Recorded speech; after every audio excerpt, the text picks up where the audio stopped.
Start streaming. Gotta make it exciting. Hello and welcome to post-match reaction to the Highlanders versus the Waratahs. And this was a game of one half, really. The second half didn't really happen as such. It finished 49-12, a perfect kicking night for the Highlanders, which is a bit of a turnaround from the beginning of the season when we had some really poor kicking from New Zealand sides, except Highlanders actually. But anyway, hi, I'm Paul, the guy behind DrivingMaul, your best place for predictions and opinion. And joining me to go through all the action this evening is Stephen. How you doing, sir? I'm great after that performance. Just superb. On cloud nine, you could say. Everything we could have wanted for that as a Highlanders fan. Yep, 5 points in the bank. Now it's up to you, Chiefs. Bring it on. And as you were giving us weather predictions on Twitter, go to Cornflake's crib. Were there 9 clouds in the sky, or were there more than that? Oh, there was a lot more than 9 clouds in the sky. you couldn't see anything else. There's no stars. There was a moon somewhere that you could see it out there, but no. I mean, it was been raining this afternoon, but it cleared up. And thankfully, there was no rain during the game, so it was as best as it could be, I guess you can say. Yeah, no rain during the game. I mean, there's a bunch of knock-ons and stuff, but they didn't seem to be because of wet hands particularly. It was going to be nippy down there, but with the cloud cover, not too cold. If you had a clear sky down there, it would have been absolutely freezing. But maybe that's why Miller had such a bit of a cold start. Kicked through, kind of fumbled the ball. Josh McKay was there, picks it up, puts it down. A taste of things to come. All night, actually, the kick chase from the Highlanders was top-notch. Yeah, but I guess in his defence, he's not really the guy you want chasing back to field one of those kicks, is he? They were caught horribly out of position for most of their guys. So yeah, he tried his best. He covered back there. Not really his job to do so, but yeah, could have done better. I mean, he could have just fallen on the ball. I mean, he could have given away a penalty or something. Would have been better for them to reorganise themselves. But yeah, bad positioning, bad guy, wrong place, wrong time. But yeah, credit to the Highlanders. Good guy there. We know Mackay's got the wheels. He's pacey. He gets some positions. He played his hand right. He didn't overcommit too early to the tackle or to the player. So, yeah, did well and, paced himself. Composure, which is good to see in a young guy like that. Yeah, no, absolutely. He did it. Did everything right. Crazy NZ says, what a first half. And yes, it was an amazing first half because not only did we have that try after 6 minutes, we had another one 4 minutes later. A bit of a poor tackle by Clark, to be honest. And a bit of some poor protection of the ball at the ruck by the Tars. Turned the ball over. I'd say a poor tackle by Clark on Lee, and Lee goes in the corner for another quick one. Yeah, how long have we been saying Tavita Lee's got the potential to be great and a good outside back for New Zealand rugby? He shows glimpses, and I guess he does get the benefit on the back of when it does operate well, Highlanders backline. But you got to give that one to the forwards. Jackson Hamopo obviously kicking it off in that messy breakdown, charging upfield, Naholo getting in a big break as well, and finding that space. And then it's just a width. The Tars defence was all over the shop. They weren't set, they weren't back, they weren't prepared. And yeah, big wide ball, and Lee's shown a bit of what he's shown. I mean, under 20s guy, he was intense and insane, but he's still trying to reach those top levels. But he showed a bit of what he's capable of there, and it was good to see him out wide actually getting involved and breaking the line, breaking the tackles, and a great, well-deserved try for him too. Yeah, absolutely. We then had both sides making mistakes, and this was far from a perfect game by either side. I mean, we had Aaron Smith kicking out in the full, but that was after we had a restart, kicked out long, and there were 2 of those in this game from the Waratahs, really not helping themselves there with some unforced errors. But then this one was this was the big break from Liam Squire, wasn't it? They then went through 19 phases, a lot of them obviously in the Waratahs 22, before eventually Franklin managed to go over. The commentators were saying, what a great clear out from the guy on the side who opened it up. And you've got to say that, some of these clear outs are not necessarily coming in through the gate, are they? Yeah, I guess you play the whistle, don't you? You know, there's a few things that probably went away that maybe should have been called back on. But, I mean, you want the game to flow. And, I mean, as long as it's fair. As long as 5 minutes later the other guy doesn't do it in the other coloured shirt and gets penalised for it, then it's all fair game, I guess, for everyone involved. But yeah, I mean, it all started from Squire, and it's great to see him back, isn't it? Not only just for a Highlanders jumper, but for New Zealand rugby as well. He's going to be a key part if he can stay fit. but he was so hard to tackle, and he picked his guys out that he wanted to run at too. He smashed the little guys. Mason, definitely we're having nightmares about him tonight when he goes to sleep, that's for sure, in his 26 blankets to keep himself warm. He just bulldozed 100 guys. He was immense. He was... the typical Liam Squire, I guess. He's just all in, or he's not in at all, is he? So great start, and then on it was just the composure again. That word, isn't it, of just taking the time. They didn't have to rush anything and find that gap. It opened up, bang, they're done and they're in. And Tom Frank, I mean, he's a guy that's done that stuff a long time. He's part of that Highlanders pack that's underrated, but still performs and deserved a try. And again, they were just in control, the Highlanders. The Waratahs kept making errors. He's talking about the kicking was poor. Kicking was directionless. It was straight into the Highlanders' hands. And they just kind of had no real game plan of finding the grass. And that's what they needed to do. The grass was the greatest weapon of the night. Yeah, that's very true. I mean, so that's 21 points after 18 minutes. On 23 minutes, Naholo goes over under the posts for the next one. 28 points after 23 minutes. The Tars not looking after their ball at the breakdown, not making their tackles. Too many first-up tackles being missed, and too many knock-ons, and giving the Highlanders the ball, and then so with those missed tackles, the Highlanders making ground and scoring tries really. So that made it 28-0. Naholo back to something like his best. I don't know if you would say someone like his best. I think he can definitely be even better. He can be one of the most X-Factor creative ability, something out of nothing guys in world rugby on his day. But, I mean, he got a lot of work tonight. He found a lot of ball, and normally in conditions like this, you'd probably say it's rare for an outside back to get that sort of ball that he'd probably like to work with, but he made the work for himself, and he's a guy that can do it. He'll be giving nightmares to Adam Ashley Cooper, who he bulldozed it and led up to that try as well, so it's going to be a rough night for the Waratahs down here, I can imagine. But it's power, I guess, maybe acclimatising to the conditions a bit better. You see the Waratahs did quite often lose their footing quite a bit, which is surprising considering it wasn't really wet underfoot. But the players just couldn't seem to really grasp it in control of what they were doing defensively. So great for Naholo, and I think he's building. Let's get through some internationals, and then by the time we get to the World Cup, boom, there he goes. He's top of the class. Yeah, and with the Tars did get one back. Some really good play by Rona to really sort of semi-tackled, released the ball, picked it back up again, then offloaded nicely, end up with Newsom on the end of it to score. And so they pulled one back after 27 minutes, but that was a rare ray of sunlight in that first half. The Highlanders, I mean, I've talked about it already, but in my notes here, kick chase great, and it was at that time. And they ended up getting a 5 metre line-out maul and a penalty try for, it was a question of which player gets yellow carded, wasn't it? I mean, quite a few of them went in there to collapse that or force that maul out into touch. Yeah, that was a bit of a mess, wasn't it? They were a bit all at sea as how to defend that, and the Highlanders had full control of the situation as well. And I mean, it's quite. I mean, it must have been that bad to go straight to the penalty try. Normally, refs can be quite not so instantly into the card and the penalty try. They like to probably try and milk as many penalties they can, but no, he dished it out straight away. And I guess you just can't be that blatant about it, especially when you've got multiple guys doing it as well. Didn't do themselves any favours. But Curtis Rona, the try before, best player in the Waratahs jersey probably the last month. He's been really, really good. And the only guy in a blue jumper or light blue jumper / white that was causing any trouble. He's a danger. He's a real danger. He's powerful. He's strong. And he's definitely one to watch out for later on as well in the year. Yeah, I mean, also a guy who's come over from Rugby League, I think. And so, finding his feet in Union. And you say this last sort of month, really, it has started to click for him. And then we finished off with Ty Waldron scoring outside in, off the ruck, on half time, or just before half time, 42-7.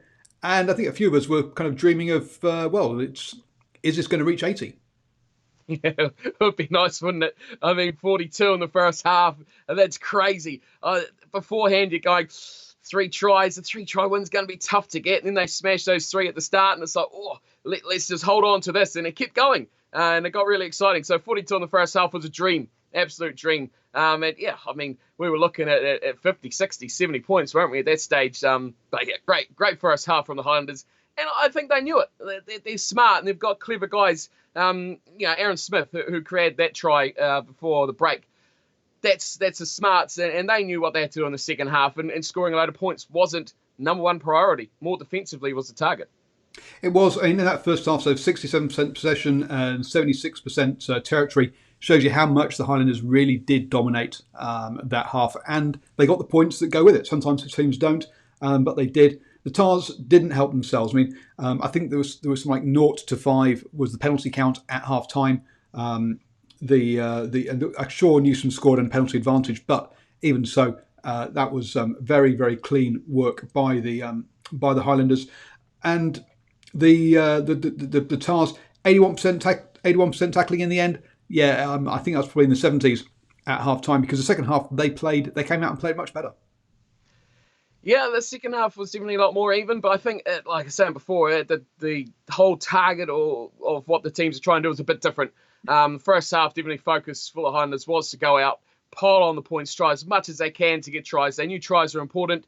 The bonus point was important. That was the livelihood of their season continuing as well. So they got that, and to be up by 6 tries to just 1, they had so much in their hands. And to know they'd go in the second half, if they could concede less than a couple of tries, they had done the job already. So the focus had changed, and I think that changed definitely the directive of the match. But yeah, the Waratahs definitely did improve. Yeah, they did. I think the Tars started to make those first up tackles.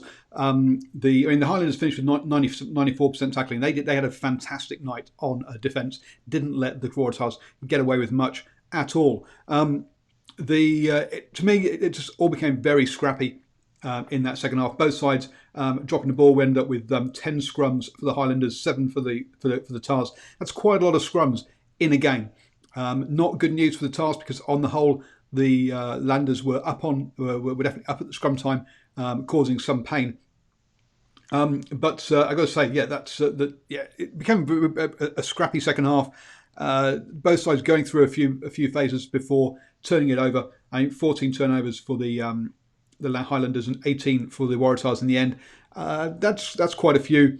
It wasn't until the 71st minute we got that try for Mac Mason. Some really nice hands and handling in that move, though, for the Tars. Yeah, and that's what it was. It was all about the numbers on the width, and then just good hands, and playing the player, drawing the player in, passing it to a guy in support, and they had that support numbers there as well, which they probably struggled to have with as well. Naholo didn't help the case, going for the glory intercept. Cost him a man over, and a man of pace that probably could have caught up the play. But, you got that lead, you've probably, again, earned that right to go for those bit of risky 50-50 passes with chances if you want to. So, yeah, a good little play, though. You can't take away from the Tars. They've buckled down and put a nice little play together. And good old Mason. I mean, he had a tough night. You couldn't argue. So, to keep going, to keep fighting, and a good reward for him, the youngster. Yeah, it is. It's interesting to match him, because him and Iwani are the same age. And you look at the opportunities they've both got. Yeah, Mason's had something like four games this season. Iwani probably closer to 10. And you've got to say Iwani's grown through that, and whereas Mason's just not really had the opportunities. So yeah, it's been a bit harsh on him, to be honest. We then finished off with a Thompson try to finish it off on kick return. He's running sideways, spots a gap through the middle, and just goes straight through the middle, and burns him from quite a long way out. Yeah, Rob Thompson. He's my most underrated player in New Zealand rugby. He is. I would just about take him in any jersey that I could put him in. He's a great little player, massively underrated. A great deception, great strength, great pace as well. All round, just a great little player, and a clever player, smart player. Knows what's on. He knows what he's got on the side. He knows what's around him, and that's what created that try. Yeah, it was a bit weird going sideways, but you just saw that massive gap in the middle. I think he saw that from a long way away too, and as soon as he was gone, it was bang, straight through, see you later. He's got the gas to burn, and it was a great try from Rob Thompson. Huge fan of Rob Thompson. Yeah, find the forwards that are a bit too far apart and go through it. Definitely, a couple of the Highlanders forwards had to really behave themselves and not block. You could see them wanting to get in the way of players, and it's like, oh no. Very well done by them. Only 6 offloads by the Highlanders and 2 by the Waratahs, which shows you that they kept it in hand. Lots of passing, lots of width, but not crazy offload kind of stuff. Looking at some of the players, I mean, we've already talked about Liam Squire, 3 runs, 39 metres. Not many runs, but when he ran, he made the meters, didn't he? Yeah, he's hard man to stop, isn't he? He's really strong, and again, a bit like others, he's deceptively quick, and he can make holes through his brute force. So yeah, it's good to see him back. It's good to see him getting a bit of form, and again, he's going to be key later on in the year, I think. Yep. Franklin got through a chunk of work as well. Not only did he get the try, but 11 carries, only 13 metres, so didn't go very far each time, but was definitely putting his hand up. And then Walden, Thompson, and Lee all got through a whole bunch of carries and metres as well. I think pretty much all the players in that back line had a decent game, well, at least in the first half anyway. Yeah, again, I'd go back to the fact that they played to their plan, and their plan wasn't to score another 6 tries in the second half. It was to defend and make sure the Waratahs didn't score another 3. That's got to be the focus from it. Yes, it didn't make for an entertaining second half, but it was about securing that bonus point. That was number one priority, and they all had a great game. No one really was massively wrong, and I think they had the upper hand mostly on their opposite numbers throughout, especially I'd say throughout the whole 15 generally, probably bar like a Curtis Rona or Johnson Holmes had some good patches here and there as well, but ultimately throughout the whole match here, the Highlanders definitely had the better one-on-one matchups. Yeah, and Wells with 23 metres was a top carrying forward amongst the backs. Alex Newsom amazingly got through 87 metres carrying with 16 carries. He seemed to have people in his face pretty much the whole game whenever he got the ball. So he did well to get that many metres in the end. But yeah, a lot of the time he was met man and ball. No clean breaks, no defenders beaten. It shows you that he didn't get through many players, did he? No, he had a tough night, didn't he? And you knew from the outset without really even looking at the conditions, you knew what it's going to be like down here. Regardless whether it was a beautiful day or day, you knew it was going to be nighttime. It was going to get that hazy, kind of foggy, sort of frosty feel about it as the game wore on, and that's where the kicking game's going to come into it. The ball hits the ground, it gets a little wet, it gets slippery, it's hard to carry, and that's where the fullbacks come into real question about how well they'd get. You got to credit, on the other hand, Josh Mackay, same guys, a similar position, did really adapt to it very well. Very good under high ball. Tavita Lee, I think, deserves good props as well for how he carried those ones. So just the way they adapted to it, and they covered it very nicely. Yep. On defence for the, we'll start off with the Tars. Some real big misses. So Phipps missed 3, Mason missed 3. So quite a lot through that 9-10 channel. And also Adam Ashley Cooper missed 3 as well. So yeah, too many missed tackles by those guys. But hat off to Fitzpatrick. 17 tackles in this game, 1 missed. That's he got through a bunch of work, as did Robertson, Stanley Forth, and Sinclair, with the other ones that stood up with him mainly. But yeah, there's going to be some sore bodies on that because, as you say, Mason got run over.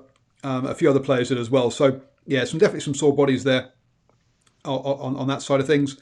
And for the Highlanders, Walden with 11 tackles, 2 missed. Thompson 9 with no missed. But leading the way, Whitelock with 13. And Elliot Dixon with 12. Wow, I mean, for some player who came on, I actually came on at half time, didn't he? He just got injured. Yeah. But that's a good shift in the second half to get through 12 tackles, putting in the second highest tackle maker in the game. But I guess in the first half, the Highlanders didn't have to make too many tackles.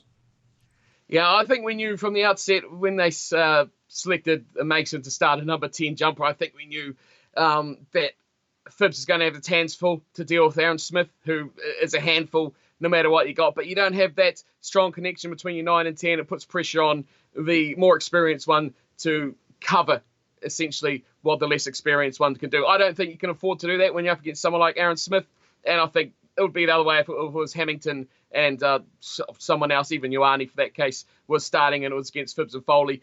That would be the same situation back the other way. Aaron Smith is smart. He can control his play and he can control that little area. So that was a real target for the Highlanders. And the solid midfield is always going to be key for them as well. So, yeah, learning for the Waratahs. I mean, they've got to get a young guy back in there, don't they?